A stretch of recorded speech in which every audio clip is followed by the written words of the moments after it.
Vilarealencs, quina ponenta d'estiu, quina manera de gosar, estem tots panxuts. Ja tenim així les festes de la Mare de Déu de Gràcia, estem tots preocupats per aquesta falta de cubitos de gel, com mai hem viscut, com tots sabeu, degut al canvi climàtic i especialment a la gestió de l'anterior govern. I és que amb les festes no se juga, està en perill el poder fer-se un gin tònic o un ron en cola caguerola en condicions. I en la vida hi ha que prioritzar. Estàvem tots en ganes de que vinguera Cavani, al final no és necessari per al Villarreal, i mira que va vindre un dia al meu maset, vam estar prenent el bany, fent la siesta, vam fer unes rues de mallorquina i passejant per l'ermita, però no ens feia falta. El que ens fa falta de veritat són quantitats ingents de cubitos de gel per a plenar un pantano sencer de cubalibres.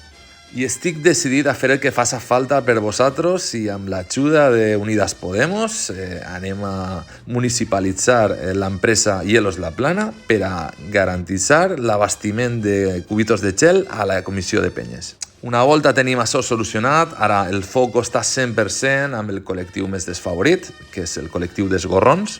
Anem a crear una bateria d'ajudes per a aquest col·lectiu, i és que són persones, al fi i al cap, són una part importantíssima de la festa, i hi haurà sancions per a aquelles penyes que no atenguen com és degut a aquest col·lectiu.